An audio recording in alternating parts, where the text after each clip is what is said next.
climate change. It's a hot topic with a lot of strong opinions. But locally, people say they don't know much about it. Definitely exists. I'm no expert on it, so I don't know necessarily in all the ways that it exists, but I definitely think humans have an impact on it. I think climate change is something sometimes we don't feel it. It's disturbing. I mean, I've heard a lot about it. It seems very ominous for the future.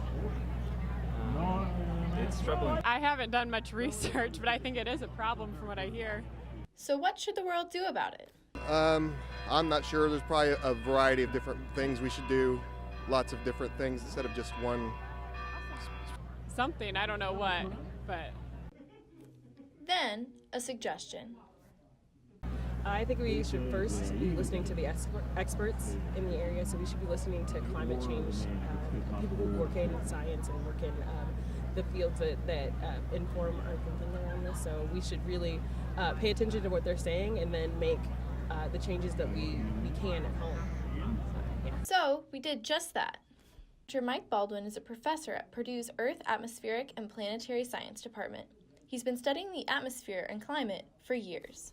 My opinion on climate change, I'm not sure my opinion matters. It's something we can actually observe and measure, and we are almost 100% confident that that's happening and causing some fairly significant impacts around the Earth.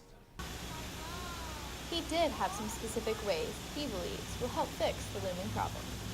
It's more, I think, a political challenge than necessarily a scientific or technological challenge, and trying to solve that part of it is probably going to be very difficult.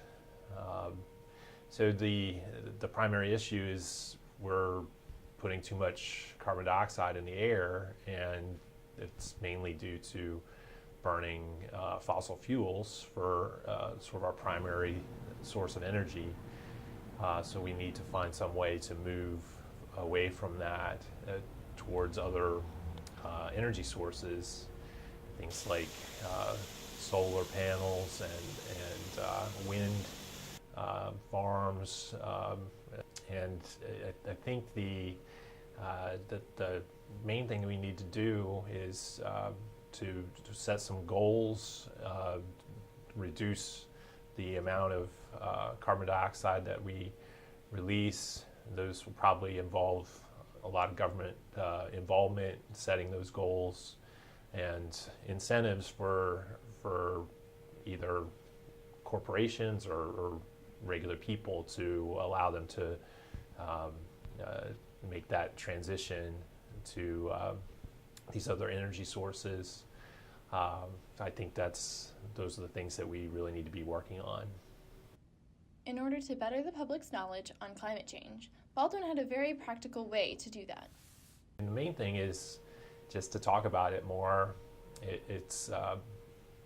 think it's gaining in awareness. I think the majority of people understand that this is a real issue, and climate change is happening, and the basic reason why. As we just talk about them more and more, I think we'll get to the point where we need to be